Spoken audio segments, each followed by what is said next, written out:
राजा वरेण्यम और उनकी सेना को यह एहसास हो चुका था कि यह गुफा कोई सामान्य स्थान नहीं थी। हर कदम उनके लिए एक नया रहस्य लेकर आ रहा था। साधु के शब्दों ने उनका मन और भी उलझा दिया था। राजा ने अपनी सेना से कहा, हम इस रास्ते पर आगे बढ़ेंगे। किसी भी चुनौती से डरने का वक्त नहीं है। हमें इस जाल को समझना है और इसका हल निकालना है। साधु की धुंधली आकृति अब धीरे धीरे स्पष्ट होने लगी। उसने सिर झुकाते हुए कहा, तुम्हारा साहस सराहनीय है राजा, पर तुम नहीं जानते कि यह रास्ता तुम्हें कहाँ ले जाएगा।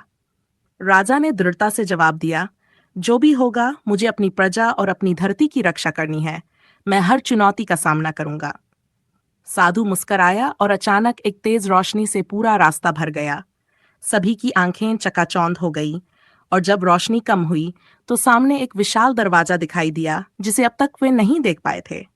दरवाजा इतना बड़ा और अद्भुत था कि वह किसी प्राचीन और रहस्यमयी महल का हिस्सा लगता था।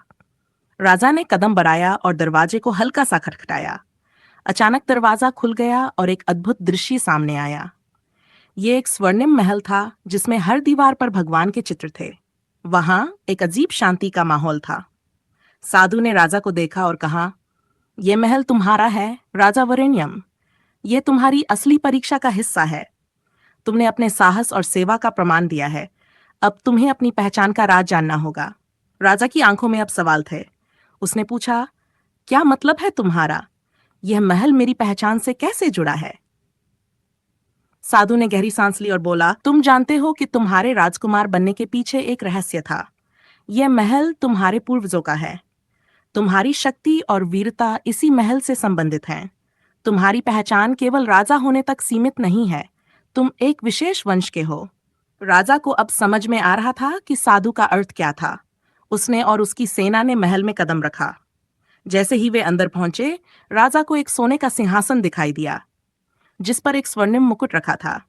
साधु ने राजा की ओर इशारा करते हुए कहा, यह सिंहासन तुम्हारा है वरेण्यम। यह तुम्हारा जन्मसिद्ध अधिकार है और तुम्हारी शक्ति का प्रतीक। राजा ने धीरे धीरे सिंहासन पर बैठते हुए कहा, यह सब जानकर मुझे बड़ा संतोष और शांति मिल रही है। अब मैं जानता हूं कि मेरी असली शक्ति क्या है। मुझे यह एहसास हुआ कि केवल युद्ध से नहीं, बल्कि प्रेम, न्याय और सेवा से ही एक राजा की पहचान बनती है। राजा ने साधु को धन्यवाद दिया और कहा, अब मुझे यह समझ में आ गया है कि असली शक्ति केवल बाहरी युद्धों में नहीं, बल्कि अंदर की लड़ाई में है। मैं अपनी प्रजा की भलाई के लिए अपनी पूरी ताकत लगाऊंगा। साधु ने मुस्कुराते हुए राजा को आशीर्वाद दिया और कहा, तुमने सही रास्ता अपनाया है राजा वरेण्यम। अब तुम्हारी पहचान केवल एक राजा के रूप में नहीं, बल्कि एक सच्चे नेता के रूप में होगी।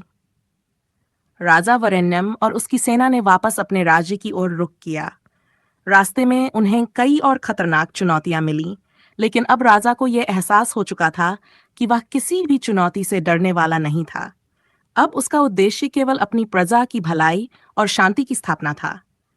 राजा ने अपने राज्य में प्रवेश किया और उसकी वापसी पर उसे प्रजा ने हाथों हाथ लिया। उसकी वापसी ने प्रजा में नई उम्मीद और विश्वास की लहर दौड़ा दी।